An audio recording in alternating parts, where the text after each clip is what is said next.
Assalamualaikum warahmatullahi wabarakatuh. Selamat siang para pemirsa. Depan saya ini ada buah nempel di pohon.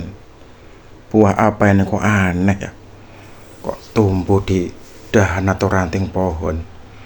Para pemirsa, sekarang saya berada di Desa Perupuh. Tepatnya saya di Sendang Duyung ya. Sendang Duyung, dan nanti ada sumber air mata Duyung. Nah, ini sendangnya atau danaunya pemirsa. Banyak papan peringatan, termasuk dilarang mengambil ikan yang ada di sini. Kalau mengambil ya tanggung sendiri akibatnya ya. Ini ada di Desa Perupuh, Kecamatan Pancang, Kabupaten Gresik, Jawa Timur, Indonesia. Inilah Danau Putri Duyung ya. Itu ada buah mangga kelihatannya, tapi nggak ada yang mau ngambil di sini. Coba kita mengelilingi Telaga Duyung, nanti kita ke sumber mata air Duyungnya pemirsa. Jadi tempatnya sangat luas. Perkiraan saya tempatnya ini 2 hektar. Nah, depan sini ada tangga untuk menuju ke bawah. Nah, sebelah sana nanti itu ada beberapa air mata Duyung ya, yang sangat jauh sekali. Jadi ada beberapa sumber di sini. Ada sekitar berapa ya? 10 sumber mungkin di sini kalau saya hitung. Nah, coba kita keliling-keliling dulu ya. Nanti kita akan turun ke sebelah kanan. Kita keliling ke sebelah kiri dulu. Kira-kira apa saja yang kita temukan di sini, pemirsa. Karena saya heran, saya setiap kesini pasti selalu sepi ya. Insya Allah saya sudah 7 kali kesini ya, tapi selalu sepi, nggak pernah ada satu orang pun. Jadi suasananya senyap dan mencekam pemirsa. Nah, itu sekilas. Nanti di situ ada beberapa air mata Duyung, ada sekitar 7 kalau nggak salah. Tapi yang paling besar yang ini, yang Telaga Duyungnya ini pemirsa. Ya. Nah, depan itu kayak ada sesuatu pemirsa. Dulu tempat ini lebat ya. Atasnya sana masih lebat, masih pohon-pohon jati. Tapi di sini sudah ditebangi, dibersihkan. Nah, ini tampak ini beberapa batu-batu tempat pertapaan zaman kuno ya. Konon katanya memang di sini dulu sangat angker sekali ya. Sering digunakan orang-orang bertapa ya. Nah, ini mungkin sekarang ini yang bertapa sekarang ya. Kaki 1000 ini. Akar-akar yang menyerupai ular banyak menjalar di sini ya. Nah, ternyata di samping kanan sini ada lagi telaga yang kedua. Ini pemirsa. Nah, ini lebih kecil tapi lebih bening ya. Nah, ini juga ada beberapa batu untuk bertapa. Nah, ini loh. Ini ada lagi telaga yang kedua, tapi kelihatannya ini sudah kayak ditata ya. Kayak semacam petirtaan atau pemandian kuno. Nah, buktinya di sekelilingnya ini ditata batu-batu bersusun. Nah, ya kan, seperti candi atau seperti teras. Nah, ini yang kedua yang kita temukan. Setelah ini kita langsung ke sumber air mata duyungnya, pemirsa. Nah, dari tadi saya selalu bertemu dengan kaki seribu ya, atau kluwing ya. Banyak kita temukan. Mungkin karena lembab. Nah, ini ada lagi. Nah, ya kan, kaki seribu terus ya. Hati-hati nanti keinjak. Mereka juga butuh hidup, pemirsa. Nah, ini kita turun ke kanan ya, ke sumber air mata duyungnya ya. Karena depan saya ini ada sekitar 6 ya, ada 6 atau 5 sumber. Nanti coba kita lihat. Ternyata sumber ini berasal dari pohon-pohon yang besar. Nah, seperti yang ada di depan saya ini, pohon-pohon besar yang usianya sudah ratusan tahun.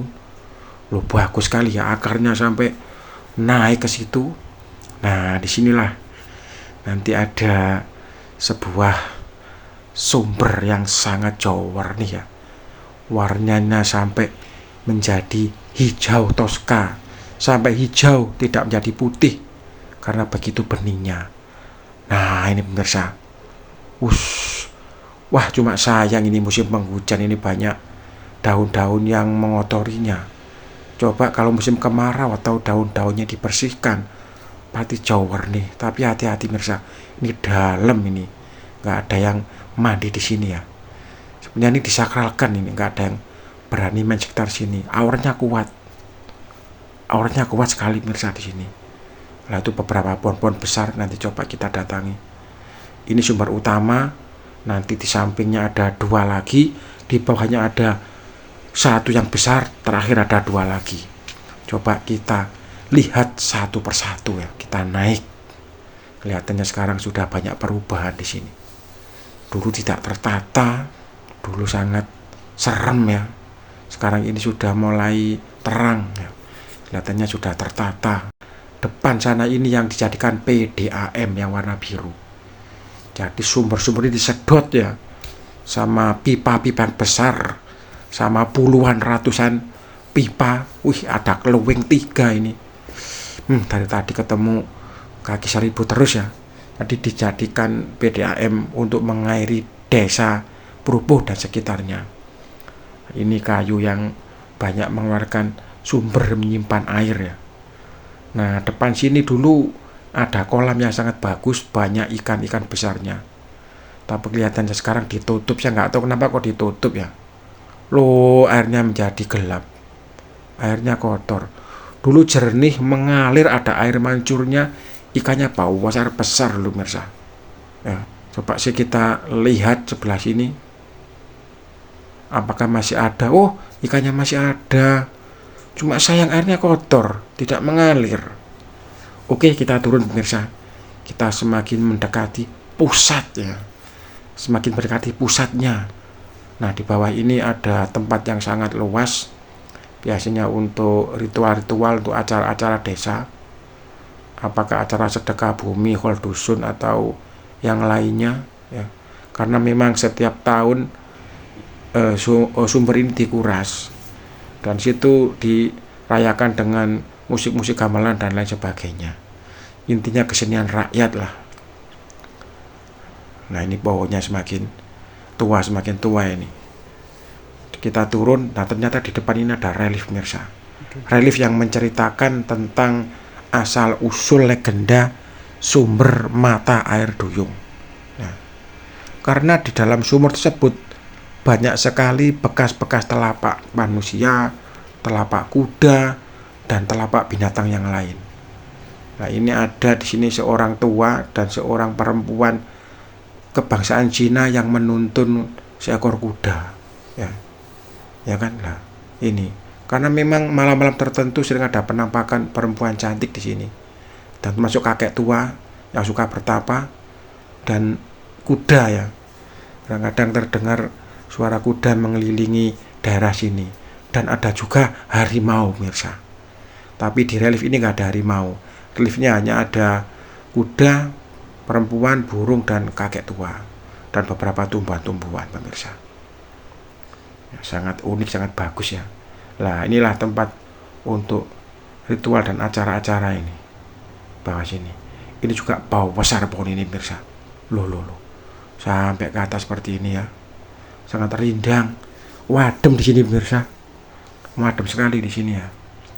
Nah di balik tembok inilah ada sumber mata air yang dikeramatkan, yang dikunci. Nah seperti ini ya, kadang-kadang dikunci, kadang-kadang tidak. Coba kita lihat pemirsa, mudah-mudahan gak dikunci. Ini tulisannya tertutup.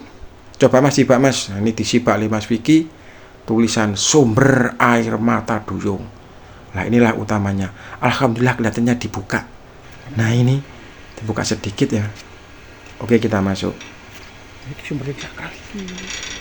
Nah seperti ini penampakannya. Nah inilah dua mata air yang disakralkan, tapi kelihatannya terjadi bencana, terjadi musibah. Ini jebol ini pemirsa. Loh sumbernya jebol.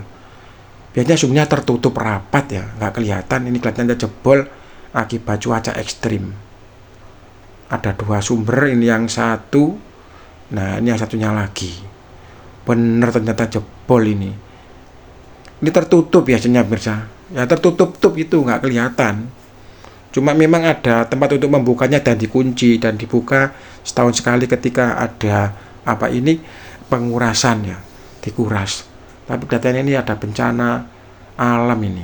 Apakah karena hujan atau gempa atau angin sehingga menjadi terbuka dan kelihatan.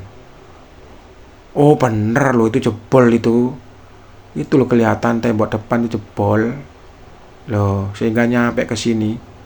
Nah ya, jadi pemirsa, di dua sumur ini kalau dikuras itu kelihatan tapak-tapak kuda dan tapak-tapak kaki. Cuma ini gak kelihatan selain ada airnya, karena bekas cor-coran yang jatuh ini, cor-coran yang jebol ini jatuh ke dalam. Akhirnya kita gak bisa mendeteksi adanya telapak-telapak kuda dan manusia. Mungkin nanti kalau pas dikuras akan saya vlog lagi, akan saya perlihatkan. Dalamnya betul-betul bagus ya, seperti goa, seperti lukisan ilahi, seperti alam. Nah ini juga ada satu lagi yang tertutup. Nah ini tertutup lagi ya, 3 berarti di sini. Nah ini yang paling besar. Nah ini yang kadang-kadang kalau malam sering ada suara-suara kecipak-kecipak air ya. Seakan-akan kalau malam hari di sini dipakai mandi seseorang. Gak tahu apakah yang mandi itu putri duyung atau yang lainnya, atau mungkin demit-demit genderuwo seperti kuntilanak, tuyul dan lainnya, saya nggak tahu. Karena kalau malam nggak ada yang berani kesini, suwerem pemirsa ya. Karena memang ini terletak di pinggiran ladang, terus di belakangnya itu ada pohon jati. Cuma daerah sini yang ditebang. Lah depan sana juga ada 2, yang sebelah kiri untuk laki-laki, untuk perempuan, yang sebelah kiri, yang sebelah kanan untuk laki-laki. Tapi sayang ini jebol ini. Dulu ini ada atapnya pemirsa, kelihatannya jebol dan rusak ya. Oke kita keluar ya, kita menyelusuri yang sebelah kanan pemirsa. Nah depan ini loh tempat untuk pertunjukan kesenian rakyat ya. Biasanya kalau setahun sekali itu bulan apa saya nggak tahu, lupa saya, itu ada pengurasan sumur yang 3 tadi yang di dalam. Nah disitulah nanti terlihat teksturnya, terlihat sekali kaki-kaki, telapak kaki kuda, telapak kaki manusia dan lain sebagainya pemirsa. Nah coba kita telusuri ke sini lah, bener kan? Itu ada beberapa rumah, ada mobil, ada trek ya, tapi selalu sepi ya. Saya 7 kali kesini nggak pernah ketemu orang saya itu. Padahal dusunnya rame ini. Mungkin karena terletak di kayak di tempat tersembunyi. Kalau nggak tanya-tanya nggak tahu ini. Tanya ya, sumber mata air duyung gitu tahu. Ini ada beberapa relief tentang perupuh tempo dulu. Ya orang dulu seperti ini ya, ngangsu air ya, nyari air, ngangsu nimba ya. Karena memang orang zaman dulu itu nggak punya kamar mandi seperti sekarang, nggak punya sanyo, sumur nggak punya. Jadi memang mengandalkan kayak telaga, mengandalkan kayak sumber seperti ini ya. Sungai-sungai kadang-kadang yang ada sumber-sumbernya dikasih pancuran-pancuran seperti ini ya. Sudah semakin bagus. Dulu nggak terawat, sewerem dulu ya. Nah, coba kita masuk sini pemirsa. Nah, ini adalah tempat untuk mandi atau mencuci cewek ya. Kadang-kadang masih digunakan untuk mencuci pakaian, untuk mandi ya. Meskipun sudah jarang, tapi airnya benar-benar luar biasa ini. Bau bersih. Saya yakin ini pH-nya besar ini. Sampai hijau toska tuh saking jernihnya. Ya, ini yang laki-laki lah. Depan sana itu tadi yang perempuan, keliru-keliru terus. Perempuan, nah ini yang laki-laki. Ini tulisannya. Jangan sampai salah masuk. Yang pelepas kosong. Kalau pas ada orang mandi ya gak bahaya tah. Nah ini yang laki-laki pemirsa. Lu bening kan? Sampai hijau toska. Depan sana itu yang dibuat mandi putri duyung itu yang tadi yang kelihatan panjang.